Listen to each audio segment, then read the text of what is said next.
Coucou les merveilles, c'est Chloé, bienvenue dans ce vlog qui est en fait aussi une présentation d'un livre. En fait, euh, je voulais, je trouve que les meilleures présentations, en fait, c'est les présentations qui ont été expérimentées, surtout quand il s'agit de livres de développement personnel ou de livres en tout cas qu'on peut des livres en fait qui donnent des méthodes qu'on peut appliquer dans notre quotidien. Je trouve que c'est beaucoup plus puissant quand je peux vous faire un retour quand j'ai expérimenté le truc. Voilà. C'est pour ça que je dis que c'est un mi-vlog, mi-présentation, puisque je vais vous présenter en fait un livre à travers mon expérimentation de celui-ci. Voilà. Donc il s'agit en fait d'auto-hypnose. C'est un livre d'auto-hypnose. Il y en a quelques-uns qui existent. Pas tant que ça, je trouve qu'il n'y a pas un choix incroyable, mais voilà, je sais qu'il en existe quelques-uns. J'ai été attirée, alors je vais retrouver le titre. Voyager dans le temps avec l'hypnose, vie antérieure, vie future, mémoire des ancêtres de Camille Griselin. Je ne l'ai pas pour vous le montrer puisque en fait je l'ai commandé en format Kindle sur Amazon, c'est-à-dire je l'ai pas en format papier, voilà, je l'ai en dématérialisé. En plus, j'ai pas de liseuse moi, donc en fait je le lis sur mon ordinateur. Donc là, c'est un petit peu compliqué de vous le montrer. Du coup, je vous mettrai bien sûr le lien dans la description. Mais de toute façon, c'est pas très grave que je puisse pas vous le montrer comme ça parce que c'est vraiment un livre, je trouve justement qui se vit, qui s'expérimente. Et au niveau de sa structure, il est assez simple pour que je puisse vous en parler justement de mémoire, et que vous puissiez vous représenter le truc. Euh, alors, pourquoi je me suis pris ce livre? Euh, Parce que je suis en recherche de thérapies, de méthodes qui peuvent aider, qu'on puisse appliquer à soi-même tout seul chez soi. Voilà. Je suis quelqu'un d'assez, je sais pas trop comment dire. Enfin, j'aime bien quand j'explore un sujet. J'aime bien être toute seule. J'aime pas. J'ai jamais suivi de vraie formation.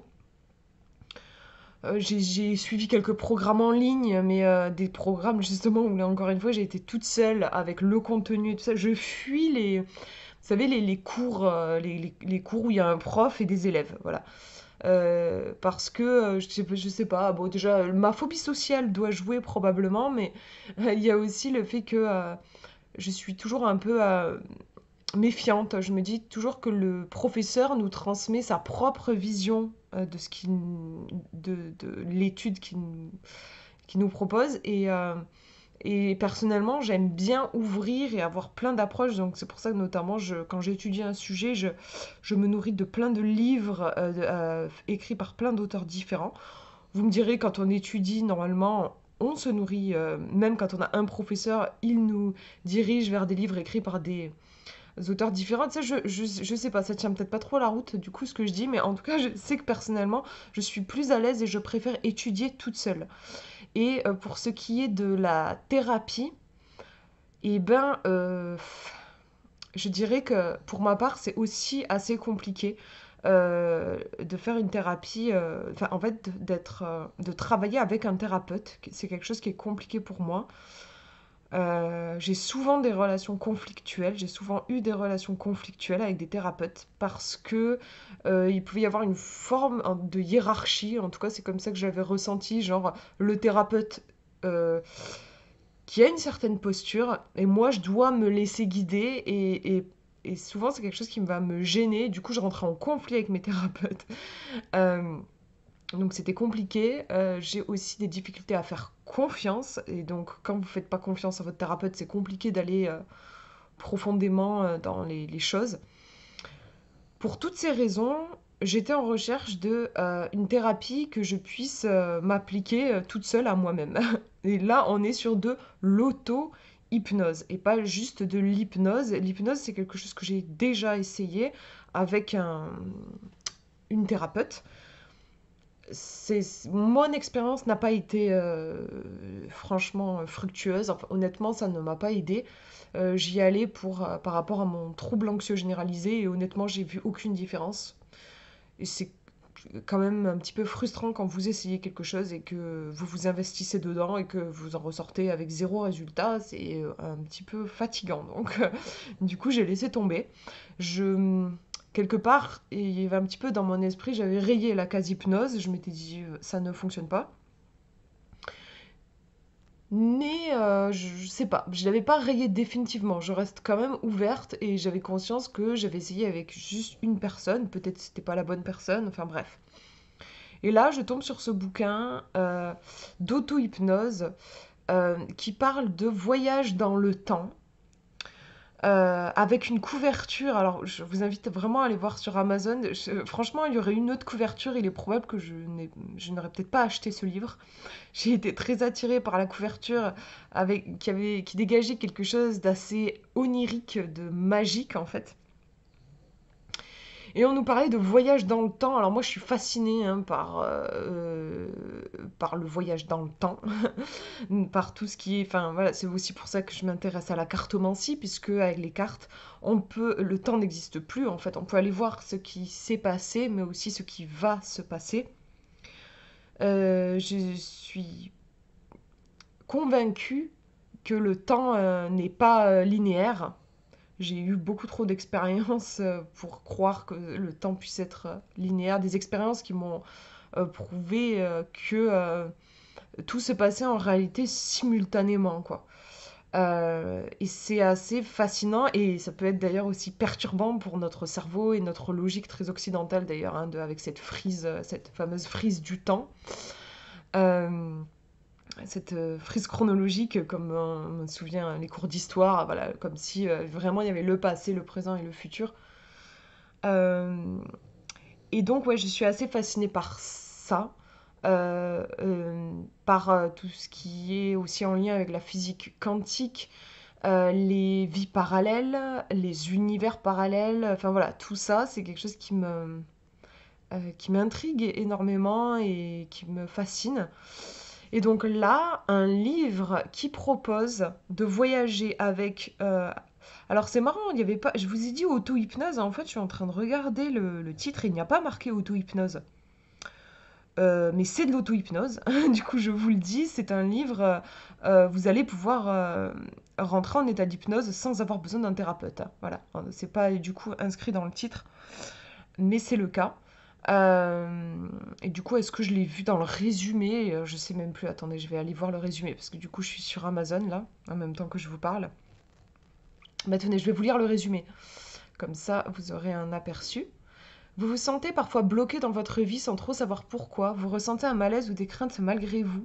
Il se peut que vous soyez influencé par des événements que vous ignorez et qui proviennent du passé ou que vous ayez hérité de mémoires qui ne vous appartiennent pas. Il est injuste de subir les conséquences de ce dont nous n'avons aucun souvenir ou d'avoir des traumatismes de la période intra-utérine. Tout comme il est injuste de porter des blessures d'ancêtres ou d'autres personnes que nous n'avons jamais connues. Dans cet ouvrage, Camille Griselin vous propose 8 séances d'auto-hypnose, voilà, c'était écrit dans le résumé, à lire ou à écouter pour effacer ces mémoires invisibles. Ces voyages à travers le temps, passé et futur, vous permettront de dénouer les émotions et de reprogrammer des croyances erronées. Vous pourrez faire la paix avec votre histoire et vivre votre présent de la meilleure manière possible. Voilà. Et au niveau du prix, il est à 17,90 €, mais si vous le commandez en format Kindle, il est à 12 €. Voilà. Donc, ouais, j'ai été curieuse. En plus, je me suis dit, voilà, 12 €, c'est pas un énorme prix pour avoir, combien ils disent, 8 séances, je crois.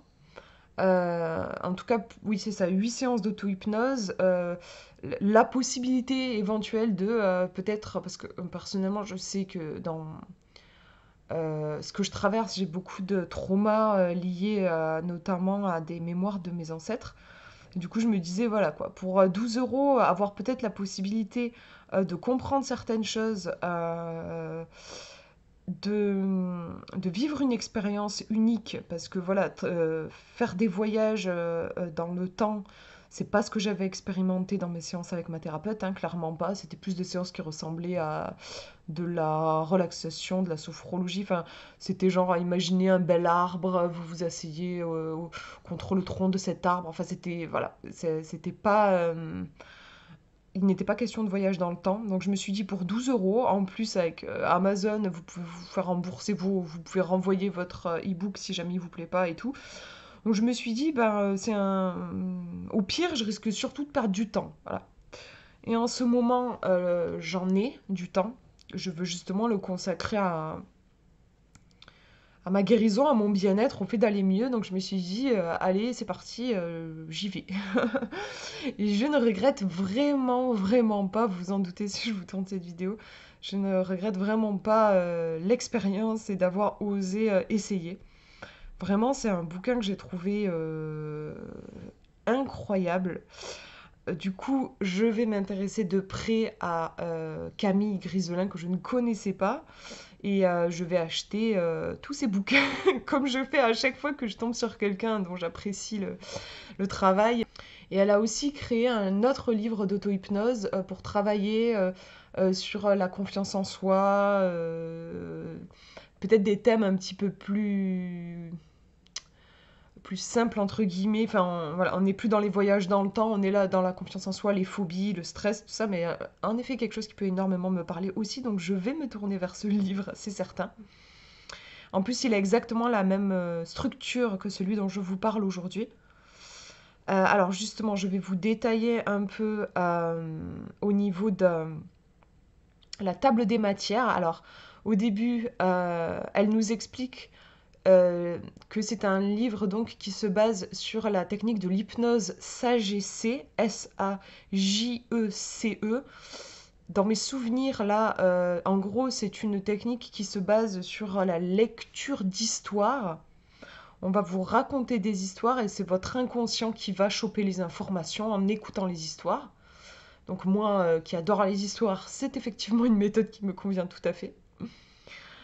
Elle explique le fonctionnement du livre.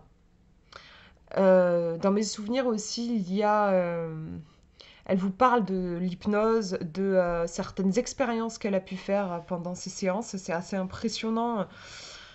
C'est fascinant, je trouve. Elle parle beaucoup notamment des vies antérieures, parce que c'est un livre qui permet aussi de faire des régressions dans les vies antérieures. Elle parle de personnes qui ont été débarrassées de phobies grâce à des voyages, des régressions dans les vies antérieures. Elle donne des exemples précis. C'est assez impressionnant. Et ce que j'apprécie aussi, c'est qu'elle dit est-ce que c'est réel ou pas? Bien sûr, on peut se poser la question. Est-ce que c'est l'imaginaire de la personne qui a travaillé? Ou est-ce que c'est vraiment une vie antérieure? Là, voilà, est-ce qu'on croit aux vies antérieures ou pas et tout ça? Mais je trouve intéressant, elle aborde la question dans son livre. Elle se dit, voilà, est-ce que c'est vrai, entre guillemets? Et elle explique qu'elle s'est posé la question à un moment donné dans son travail. Et sa réponse est très sage et très intéressante, je trouve. En fait, elle dit qu'en tant que thérapeute, finalement, elle se rend compte que c'est pas ça qui est important.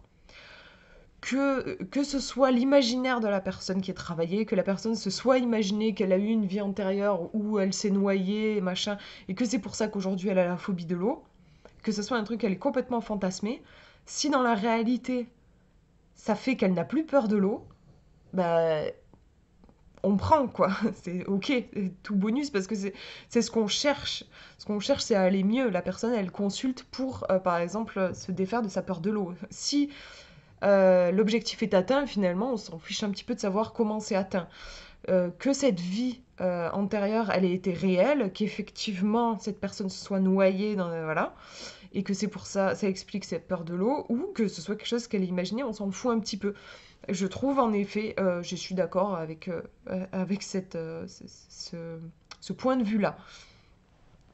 Mais j'ai trouvé intéressant qu'elle en parle et qu'elle l'aborde et qu'elle n'impose pas le fait que oui, les vies antérieures ça existe, oui, les vies parallèles, parce qu'elle parle aussi à un moment donné de vies parallèles, on a en droit aussi d'y croire ou pas aux univers parallèles. Tout ça est super intéressant, je trouve, parce que elle nous propose d'explorer ça, mais elle ne nous enferme pas dans des croyances en vous disant ouais, ça existe et c'est comme ça et pas autrement, quoi. Ça aussi, j'apprécie beaucoup.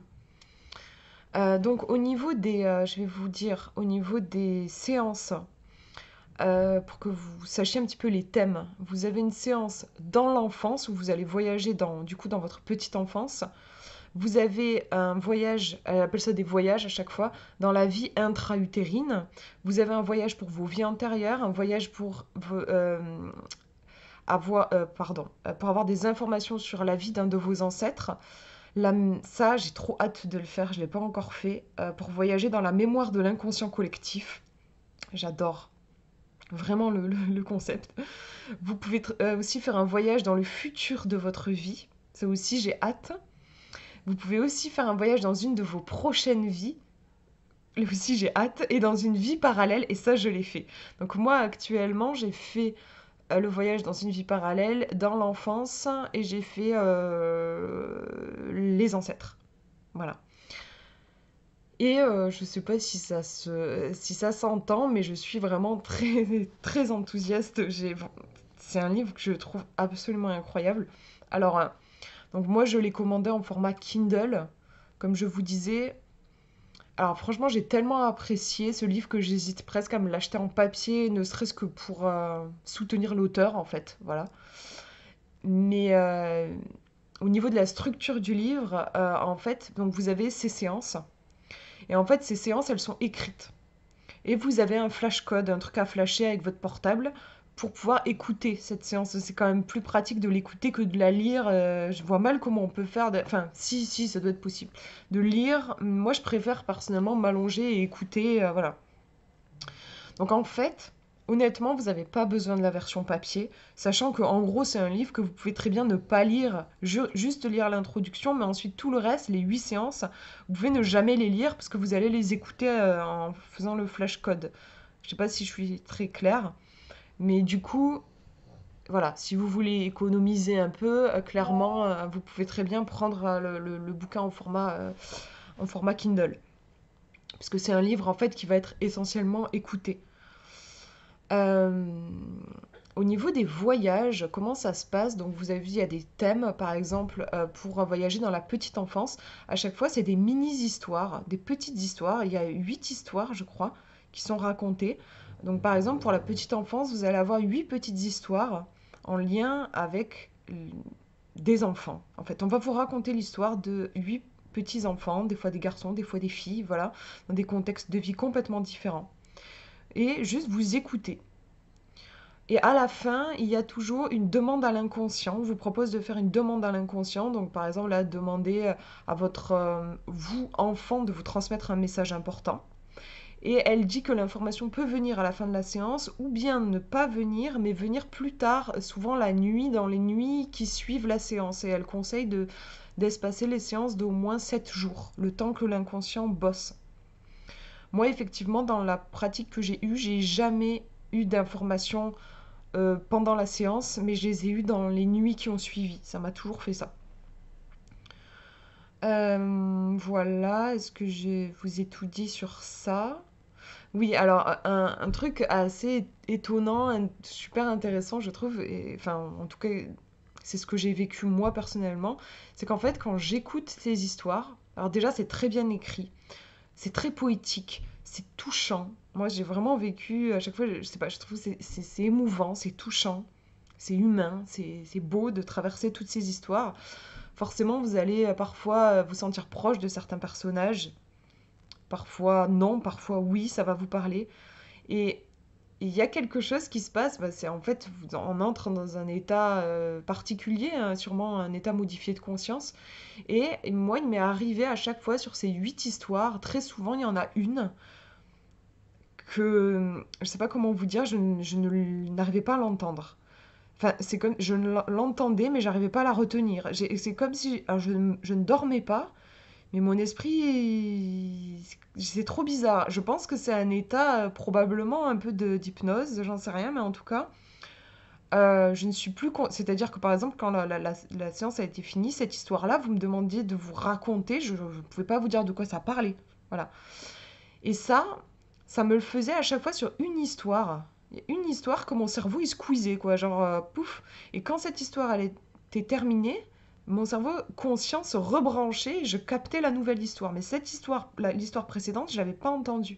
Et à chaque fois que ça m'a fait ça, en fait, je me suis intéressée particulièrement à cette histoire. Je suis allée la retrouver là pour le coup dans le format écrit sur mon e-book et je l'ai lue.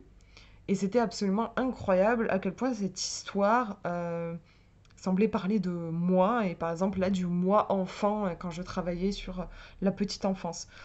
Et ça me l'a fait sur chacune des séances que j'ai faites. À chaque fois, mon cerveau, à un moment donné, il débranchait sur une histoire. Il y a une histoire que j'arrivais pas à retenir. C'est même pas que j'arrivais pas à la retenir, hein, c'est vraiment en fait comme si je me mettais en veille, quoi. Voilà. Et à chaque fois, cette histoire-là, quand j'allais la lire, du coup, consciemment, et ben, voilà, elle faisait énormément sens. Donc déjà, ça, c'est quand même vachement intéressant. C'est un peu magique, je trouve. Voilà, comme expérience. Et ensuite, pour moi, ce qui s'est produit, c'était vraiment la nuit. Pas forcément, comme on pourrait penser, la nuit suivante. Parfois, il me fallait deux, trois nuits après. En tout cas, il y a vraiment, effectivement, l'inconscient qui continue de travailler. Pour tout vous dire, ça m'a impressionné. Sur le coup, je me disais, ouais, bon, ok, on me raconte des histoires, quoi. Je vois mal comment ça pourrait agir sur mon inconscient. J'étais un petit peu sceptique. Mais vraiment, ouais, là, je peux dire, en ayant testé plusieurs fois, il y a vraiment quelque chose qui se passe. Et ouais, moi, la nuit, j'ai eu un rêve particulièrement significatif au niveau du travail sur mes ancêtres, où j'ai eu des informations voilà, sur une ancêtre en particulier à qui j'avais demandé d'avoir des informations, et ça a été hyper puissant et hyper riche pour comprendre certains soucis que je pouvais traverser dans ma vie actuelle. Franchement impressionnant, quoi. Vraiment impressionnant, et d'autant plus, je trouve, de réussir à faire ça tout seul. C'est fort quand même, je trouve. Et je veux dire, ouais, sans thérapeute et tout, je pense, voilà, je suis impressionnée qu'on puisse aller aussi loin et avoir ce genre d'informations aussi précises et tout. Réussir à se faire un voyage un peu de... C'est une forme de... En fait, c'est une forme de transe un peu, hein, que je vous disais. À un moment donné, j'ai plus conscience quand les choses... par exemple, quand j'écoutais, il y a des trucs que j'entendais plus. Enfin, je sais pas, c'est quand même particulier. Réussir à vivre ça juste avec un enregistrement, je trouve que c'est assez fort. Et j'ai eu aussi une expérience assez incroyable sur les vies parallèles. Là, c'était vraiment chelou. Mais enfin, de toute façon, voilà, les expériences en soi sont assez extraordinaires. Mais du coup, bon, je vous raconte, vous me croirez ou pas. Mais ça a été une nuit. C'est toujours la nuit pour moi. En fait, je me suis réveillée. Je regarde l'heure. Il était 2h30 du matin, un truc comme ça. À l'époque, à ce moment-là, j'avais mon chiot qui était tout bébé, donc je m'occupais de lui même la nuit. Et à 2h30 du matin, je me suis dit, si ça se trouve, il a envie de faire pipi, donc je vais le voir dans son petit parc. Et il dormait comme un bébé. Donc je me suis dit, c'est bon, je me recouche. Donc j'ai fait ma séance pour voyager dans les vies parallèles juste avant de m'endormir, hein. Là, pour le coup, c'est juste avant de m'endormir. Je me recouche, je me rendors, je me réveille, je regarde l'heure, me souvenant que la dernière fois que je m'étais levée, il était 2h30 et tout ça. Et donc je me dis, il doit être 5h du mat, un truc comme ça. Je regarde l'heure et il était 22h. Vous imaginez la tête que j'ai fait, ça m'a réveillée d'un coup là pour le coup. Alors oui, 22h, je m'étais couchée très tôt, c'était un moment une période où j'étais très fatiguée, je me couchais à 21h en fait. 22h. Vraiment là, ouais, ça m'a réveillée. Je me suis dit, mais c'est pas possible quoi. Il était 2h30 du matin. Comment je peux passer de 2h30 du matin à 22h? Il y a comme un souci. Et vraiment, ça m'a énormément perturbée. Et en même temps, j'étais un peu à moitié réveillée de ça. Et après, je me suis rappelée du voyage dans les vies parallèles. Je me suis dit, mais si ça se trouve, en fait, je sais pas, j'ai voyagé dans une espèce de vie parallèle. euh, Sachant que, c'est un peu une histoire de fou, mais je me suis, euh, je me suis réveillée ensuite plus tard dans la nuit. Et mon chiot dormait. En fait, cette nuit, mon chiot a fait une nuit complète. Il s'est pas du tout réveillé. Et je me suis dit, qu'est-ce qui s'est passé? Alors, franchement, je sais pas exactement ce qui s'est passé. Mais est-ce que j'ai fait un espèce de bond dans le temps aussi, genre à 2h30 du matin? Parce qu'effectivement, mon chiot, il dormait à 2h30 du matin. Est-ce que je sais pas, j'ai fait un bond dans le temps à 2h30 et voilà, je ne sais pas ce qui s'est passé. Ça a été assez incroyable. Après, c'était toujours moi dans cette vie, dans cet appartement, bref, dans cette région. Enfin bref, il y avait tout qui était absolument similaire, hormis l'heure qui a changé. Bien sûr, des esprits pragmatiques me diront, tu as rêvé, tu ne t'es pas réveillé à 2 heures du matin, tu as cru te réveiller, tout ça, tout ça. Mais je vous assure que j'étais réveillée. Enfin, je suis sûre que je me suis réveillée.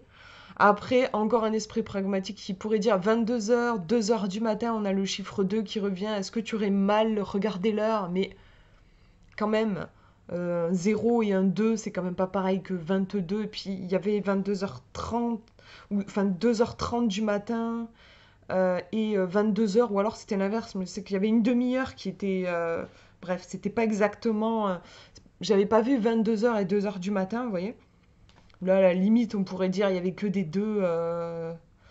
Enfin bref, je sais pas. C'était vraiment étrange, très très très étrange comme expérience. En tout cas, marquant. Je pense que je m'en souviendrai toute ma vie. En plus, ça fait vraiment un effet.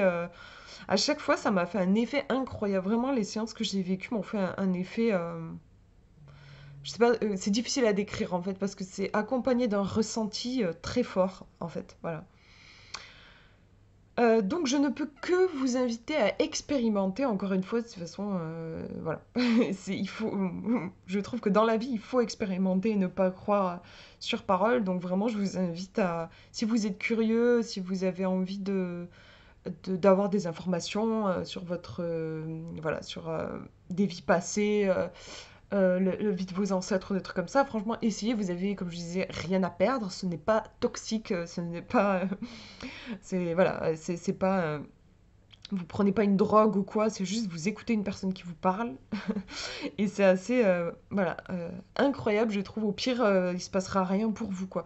Mais franchement, je vous invite à essayer et donc moi je vais continuer mon exploration et je pense que je vais éplucher les autres ouvrages du coup de l'auteur parce que en tout cas j'ai l'air d'y être bien réceptive. Voilà pour du coup cette présentation un petit peu longue. Je suis désolée, mais c'est vrai que je me suis dit, il faut vraiment là que je vous raconte quand même au moins cette expérience sur les vies parallèles qui était assez troublante. Voilà en tout cas mon expérience. Je vous fais de gros gros bisous. N'hésitez pas aussi à me dire si jamais vous avez expérimenté des choses comme ça en hypnose, en auto-hypnose. N'hésitez pas à partager ça en commentaire. Je vous fais de gros gros bisous. Prenez bien soin de vous.